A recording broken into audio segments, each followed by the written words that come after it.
We now continue with our discussion on the next section of Ultratech Cement. We've already done the major growth drivers, the cost and revenue drivers projections. Now we need to move towards a couple of other things. So within this, we just probably need to add one more, which is the effective tax rate calculation. And for that, I will actually just post that here and say tax paid in INR crore is going to come here. So that's equal to, if I look at the P&L, where's the tax paid? That's the total current tax, MAT, credit, deferred tax, prior period, etc., all put together. And the sum of these is basically what is the total tax paid, right? So I'm going to basically go ahead and put this on the assumption sheet. That's equal to sum of, on the P&L, these four numbers. That's the total tax paid.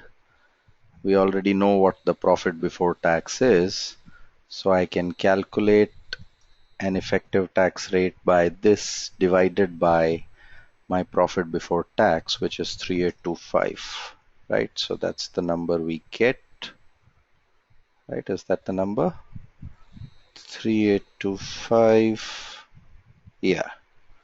So that's the number we get in percentage terms, and barring 1 year where probably they had some sort of prior period adjustments that came in, they used this MAT credit in the previous year. Barring this year, most of the other years, you will find the taxation rates are close to 30%. So that's broadly what the corporate tax rate is, right? Next, we move on to our working capital drivers. Right, and to understand this, you have to go to the balance sheet once, and let's put in some data here. So I'm going to pick up all these current liabilities, and I'm going to paste them here. So those are my current liabilities, and sorry, let's look at the current assets and go here. For the time being, just copy everything once. On the assumption sheet, we'll copy the current assets as well, and let's first link them in terms of INR crore. So that's here, and we'll drag this down as well. Now I can link these straight away to the balance sheet. So that's my short-term borrowing, and I can link, so these are going to be similar, and I can link this to the current investments part, which is here. Current investment, remember, is cash equivalent, so eventually we have to remove this, but the reason we did that was it becomes easier to drag and drop, and now we're going to remove current investment and cash. We've removed those, we don't need those. We are focusing only on the other current assets and current liabilities, but we have to exclude cash and cash equivalents, which we have done. So that's the data that we have, right? Now I need to find this out in terms of days sales outstanding. And if you remember, we can do that simply by taking this number and dividing all these headers. So let's do this. Let's go here. I think there's some copying that's coming from there. I'll Control C, put it here, and days is what we are going to basically work with. And what is this? Days sales outstanding, right? Now all I need to do is take this number, divide it by sales, and multiply with 365, right? That's what we had done. Take this number, divide by sales, and multiply with 365. So you take, let's say, receivable, you divide by sales, and then multiply by 365, or in other words, you take receivable, you divide by sales by 365, or sales per day, right? That's what we are doing. Any of these two could be done. So I'm going to do C50, divide by the sales number, the revenue number which is available here in INR crore, right? And multiply this with 365. So we get how many days worth of sales, right? And the revenue number has to be frozen. You need to freeze the row, but not the column, right? And you can actually put this in days itself. So that's good enough. And I can drag it down.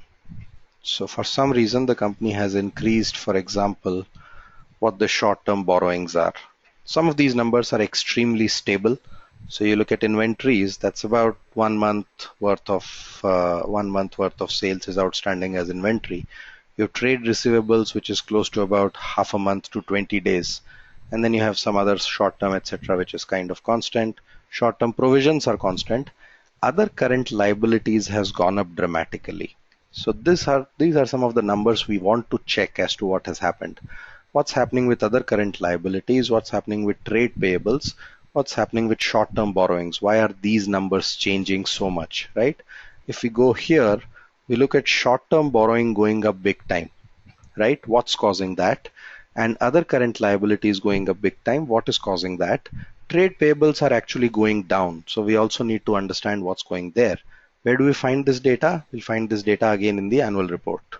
So we'll probably go to page notes to the financial statements, and we can look at what's going to happen with your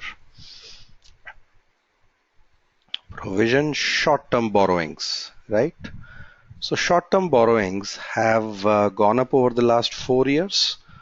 So loans repayable on demand. We see unsecured loans from other entities have gone up.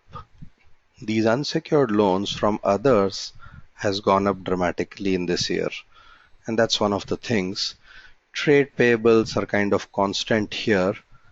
Other current liabilities has gone up a lot because of the fact that some of your long-term debts are going to get expired or matured in this year, right? And that's why that's a temporary jump in other current liabilities that has gone up. That's about the extra 2000 crore that's coming in this year.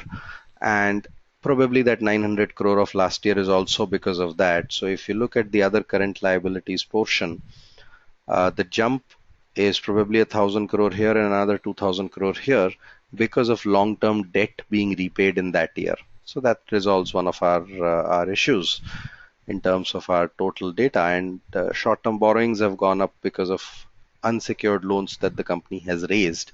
We need to check whether or not that is a very relevant data statistic for us that is playing out.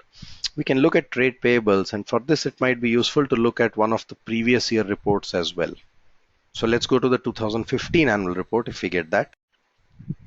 Alternatively, we have found the 2014 annual report, and that tells you that there are no unsecured loans till here, right? In the short-term borrowing section, there are no unsecured loans here till this point, and that's an important consideration. We see they've taken some unsecured loans. We might want to find out why they have done that. And payables, it just says due to others, there's no real change that is there. The current maturity of long-term debt was much lower here, and others including security deposits, advances from customers, etc. was 1486 here. Let's see what that number is here. That number, provisions for expenses, security, other deposits, has gone to 3163 now. So that's causing a big chunk. Maybe some advances from customers, maybe some other deposits, etc., that are coming in, which are basically causing this change in the overall construct of these numbers, right? So that's broadly my working capital assumptions. All I need to do now in subsequent years is find out what is my revenue per day and assume a certain calculation here and work on this. So now receivables are small because it's primarily a B2C business, and so obviously people pay before they get the cement. Inventories are small because cement cannot be stored too long, right? Cement shelf life is anywhere between 3 to 6 months, and what that ensures is effectively you can't really store too much cement, so inventory is low. And by virtue of this, this will be a negative working capital scenario, right? This will be a negative working capital scenario. Most cement companies would probably see a negative working capital scenario, right? That's the broader construct of what we see here. Now, receivables and all are kind of fine. The only thing we have to kind of work with is other current liabilities, and maybe we have to monitor these in terms of what is the scenario with the long-term debt of the company. This particular section in terms of working capital drivers is kind of done with us, and we can move ahead to the next segment, which is going to talk about the debt schedule, what kind of debt the company has. Thank you.